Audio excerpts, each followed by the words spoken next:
और पानी में बहा दिया बच्चों का निवाला। नरसिंहपुर में नर्मदा नदी में बहते मिले पोषण आहार के 5000 पैकेट, जिम्मेदारों ने झाड़ा पल्ला।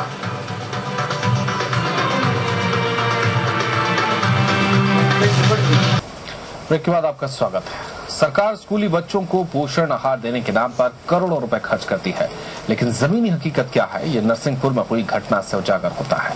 नरसिंहपुर में बच्चों का पोषण आहार पानी में बहा दिया गया। इसका जिम्मेदार कोई और नहीं बल्कि महिला बाल विकास अधिकारी और कर्मचारी हैं। नदी में बहाए गए पैकेट एक दो नहीं बल्कि 5000 से ज्यादा थे। इस गड़बड़ी की खबर लगते ही एसडीएम ने तुरंत जांच करवाई और थाने में मामला दर्ज करवाया। इस मामले में अब तक अधिकारी, लिपिक और चपरासी के खिलाफ कार्रवाई की गई है। वहीं एक को गिरफ्तार कर जेल भेज दिया गया है। बंसल न्यूज ने इस मामले में तफ्तीश की। इस मामले में विभाग की जिला अधिकारी ने जिम्मेदारी लेने से साफ पल्ला झाड़ लिया। 8-9 है ना।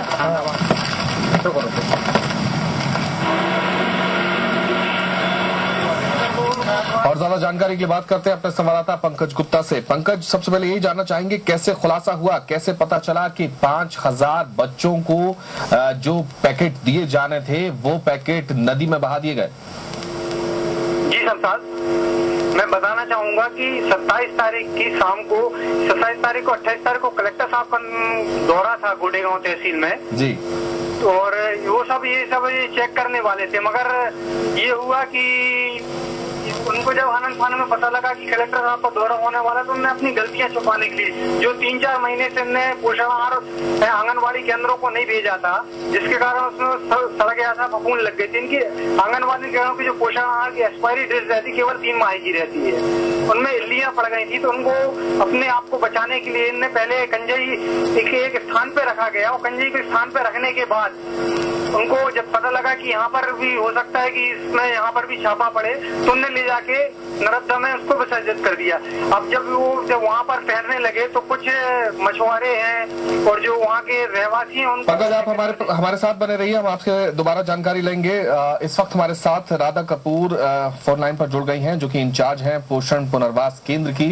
राधा जी, बहुत स्वागत है आपका। सबसे पहली प्रतिक्रिया आपसे, कैसे हुआ ये? पोषण पुनर्वास केंद्र से संबंधित जी, हमारे यहाँ बच्चों के बारे में जानकारी। राधा जी, हम ये जानना चाहेंगे कि नरसिंहपुर के पास की ये घटना है जहां पर 5000 जो पोषक आहार दिया जाना था, पूरक पोषण आहार, वो पानी में बहा दिया गया। क्या कहेंगे आप, क्या टिप्पणी आपकी? सर, इसके मामले में तो हमें जानकारी नहीं है। हमारे यहाँ के विभाग के बारे में जानकारी है जो हम दे सकते हैं, इसके बारे में हमें पता नहीं है जी। क्या आपको मालूम है इस तरीके की कोई घटना हुई है? हाँ सर, सुनने में तो आया है, लेकिन बता पाना मुश्किल है कि क्या कैसे हुआ, ये हमें जानकारी नहीं जी। राधा जी, ये जांच चल रही है, ये भी इस बारे में जानकारी है आपको? नहीं, इस बारे में नहीं है। हमारे यहाँ कुपोषित बच्चे भर्ती हैं, आदि कुपोषित, इसके बारे में हम बता सकते हैं जी। लेकिन राधा जी, अगर मैं मामला आपको बता दूं तो आप बता पाएंगे ये कैसे मुमकिन हो सकता है कि 5000 जो पैकेट हैं जो बच्चों को दिए जाने थे वो पानी में बहा दिए गए? कैसे बह सकते हैं? क्या इस तरीके का हो सकता है? क्या ये मुमकिन है?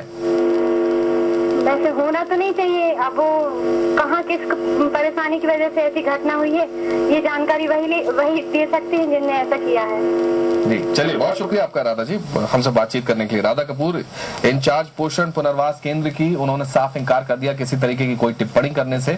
उनका ये कहना है कि वो इस बारे में ज्यादा जानती नहीं है, लेकिन उनका कहना है कि ऐसा होना तो नहीं चाहिए। यही हमारा सवाल भी है कि ऐसा आखिर हो कैसे गया। हमारे साथ पंकज गुप्ता लगातार फोन लाइन पर बने हुए। पंकज, जैसा आप बता रहे थे कि पानी में बहा दिए गए और जब नजर आए तब जो है उस बारे में लोगों को पता चला और कार्रवाई की गई।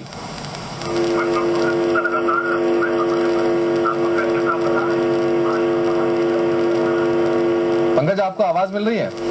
जी संसार जी। जिस तरीके से आप बता रहे थे कि पानी में बहा दिए गए ये 5000 पैकेट और उसके बाद जब नजर आए, पानी में तैरते हुए दिखाई दिए, उसके बाद कार्रवाई की गई?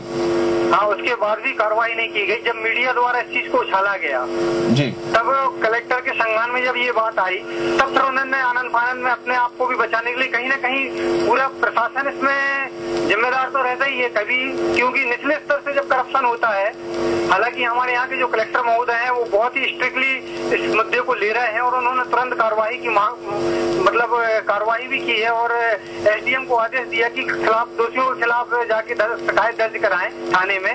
तो एसडीएम साहब ने मिलकर उसकी शिकायत की, 3 लोगों के खिलाफ आरोप तय करके शिकायत दर्ज करवाई और वो माल जब्त में लिया है जो मालों को, वहाँ के मछुआरों को, जो वहाँ के ग्रामीणों को मिला है। सवाल ये उठता है कोई जिम्मेदारी लेने के लिए तैयार है कि आखिर 1-2 पैकेट नहीं 5000 पैकेटों की हम यहाँ बात कर रहे हैं, आखिर कैसे बहा दिए गए नदी में? ये जिम्मेदारी लेने के लिए कोई भी तैयार नहीं है। महिला बाल विकास के जो नरसिंहपुर जिला के अधिकारी हैं, उनका तो मतलब इस तरीके का व्यवहार रवैया रहता है। वो कह रहे हैं कि नर्मदा अमरकंटक से निकलती है और समाज की खाड़ी में जाके इस बीच में कौन कहाँ से क्या पैकेट डाल देता, इसके लिए हम कहाँ से जिम्मेदार है, या और कहीं से आया होगा। सीधा मुकदमा, जबकि मामला दर्ज हो चुका है, एसडीएम जाँच हो चुकी है, उच्च स्तरीय जाँच की मांग की गई है और पैकेट भी जब्त हो चुके हैं। उस स्थान से हिमालय द्वारा विजुअल में भी पैकेट दिखाए जा रहे हैं। उसके बाद भी वो अपने ऊपर जिम्मेदारी लेने के लिए तैयार नहीं है, जबकि गोटे गांव की जो बाल विकास अधिकारी हैं उन पर मामला दर्ज भी हो चुका है।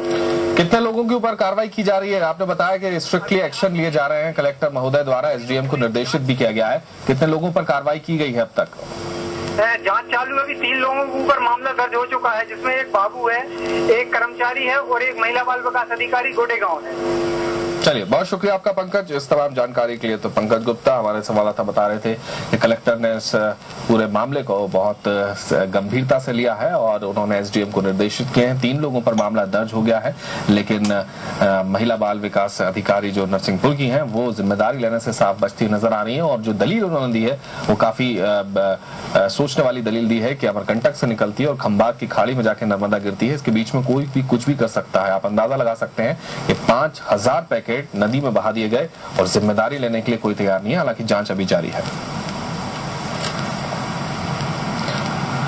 Supreme court